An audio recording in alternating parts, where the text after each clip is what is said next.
Ooh, biggest challenge right now is aging systems, a lot of tech debt, and needing to kind of move with the times, really, and look at the business model in general and how do we adapt and move forwards. Right now is their business has grown to a certain point where they're highly successful, looking to grow the business further, and technology is just holding them back. They want to grow, they want to develop, but they're kind of a little bit hesitant. They're watching, they're waiting. And I feel for them because it is difficult out there. Trading conditions are tough, difficult, lots of external factors. I mean, particularly when it comes to IT and tech, it's like they need almost guarantees that what they're going to invest in will return money. I think this is a time of great uncertainty, and when that's happening, there's a real difficulty in understanding where to invest, how to drive the growth of the business, how to manage the risks that are out there at the moment. If I had to look at common themes, something like cyber security and how they can keep themselves safe, because fundamentally now nobody is really safe. If you look at the recent attacks that we've had, that it must be keeping CIOs awake at night to understand, well, how can I prevent that happening to me? So working with the business at all levels, working with the CEO, working with the board, the executive team, to understand what are the business challenges, what are the opportunities, where do they want to be in 1 to 5 years' time, and then creating a strategy, and then obviously delivering it. Having discussions about the art of the possible, how technology can help them to grow, to see technology as an enabler for that business growth and not to see it as a hindrance. Manage expectation, not to sort of overinflate. I think true to Freeman Clarke heritage, be very pragmatic, be very real, give real examples, find the right partners to accelerate, just be authentic and honest. First of all, part of the risks that are coming at them, we are very good at being able to articulate those, to document them, to get on with leading the wider organisation in mitigating those risks, and that takes some of that noise away.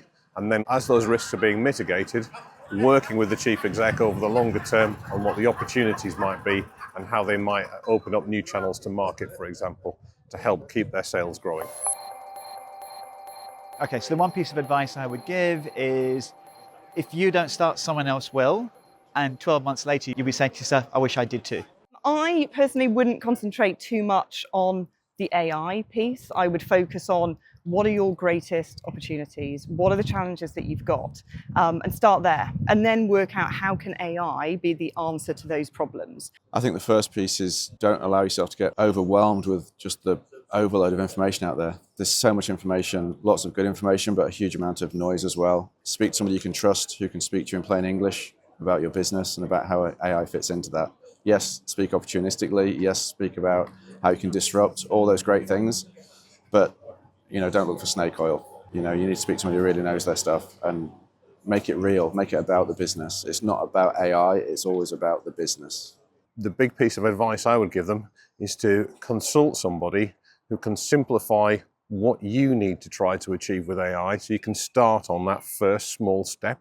And once you do that first small step, it builds you confidence for the future. I think if you're going to look at how you start your AI journey, it's first of all, look around the business and understand what are the business objectives you're trying to reach or the problems you're trying to solve. Look at, is AI the answer? Because it may not be.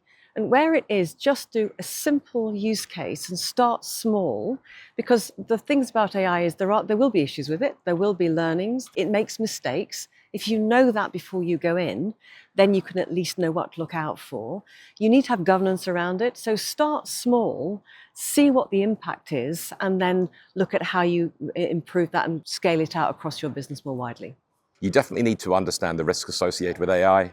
You also need to understand that the opportunities, but also bring it down to what's really going to deliver value. There's a lot of hype around right now. It's easy for chief execs to sort of get caught up in that and want to start playing with toys. But it's really down to which parts of AI can help transform your business. I think the first thing is they're getting such maturity and wisdom at a much lower cost than if they were to have a full-time leader. Many of us are also equipped with skills that cover right across CIO, CTO, and CISO roles. So if they need someone to talk cyber, they talk to us. If they need someone to talk AI, they talk to us.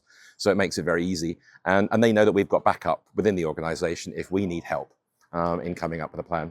The biggest lever I pull is flexibility, because given the trying times and the difficulty of trading and what have you, the ability for our team to flex based on their needs is really, really important, let alone the brain trust, the 100-odd minds. There's very few challenges that we haven't come across, we haven't resolved, and the multi-sector. But flexibility is the number one thing.